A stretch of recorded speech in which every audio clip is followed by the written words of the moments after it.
Hello and welcome to the video. Topic for this one is biodiesel. Is it good to run in your truck? What's my experience with biodiesel and what do I know about it? Well, right now I'm actually testing biodiesel in this truck, B5, and it's on its third tank with it right now. And what I can say is fuel economy is the same as what it was before with regular diesel. Now B5 is only up to 5% biodiesel. And pure biodiesel has less energy per unit volume compared to regular diesel, but it's only a 1 to 2% difference. So when it's diluted to 5% or less, it's really an insignificant difference. And the fuel does add lubricity, which is good for your fuel system components, but also can help offset the energy loss by reducing friction. So what you end up with is a neutral fuel economy result with B5 biodiesel.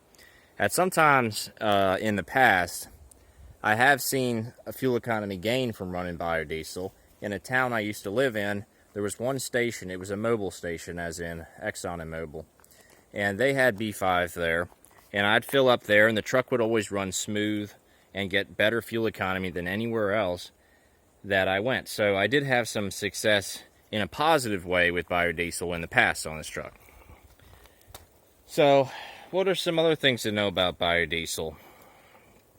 Well, if you're in a cold climate, it does gel faster than regular diesel.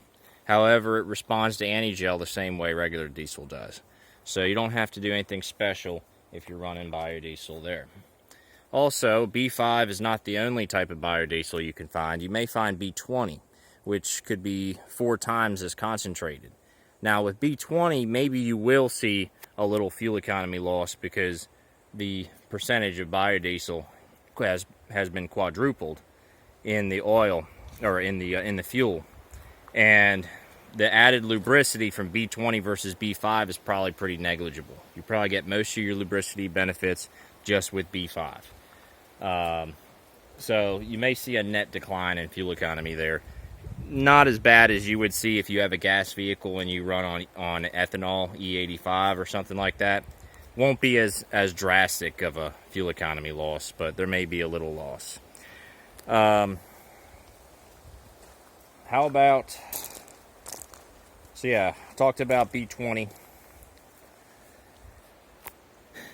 Overall, I'd say biodiesel is good to run. I like it. Engine runs smoothly. It does have lower emissions than regular diesel, which is interesting because I wasn't sure how it would be on the newer trucks with DPFs and such, but from what I read, it does actually reduce emissions as well. So it's probably something that's preferred on newer trucks as well.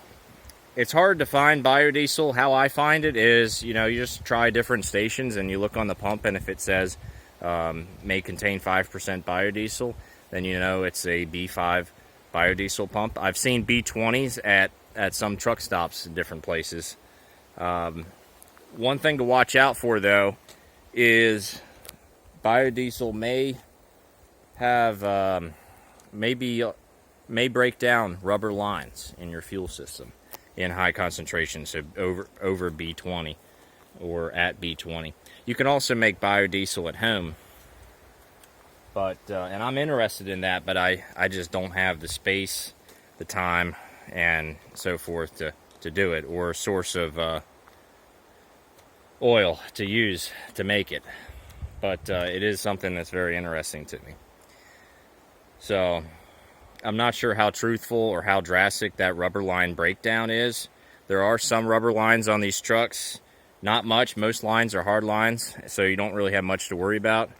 But there is a rubber line going to my fuel pump. There may be another one somewhere else. So that's just one thing to be aware of. But probably not a factor on B5. Anyways, biodiesel can add as much lubricity, actually more lubricity, than any fuel additive you could put in your fuel as well. So if lubricity is important to you, which it is to a lot of people, running B5 is not a bad idea. So I think that's going to be it for me. Comment down below if you run biodiesel in your truck and how it's been. I'll see y'all in the next video.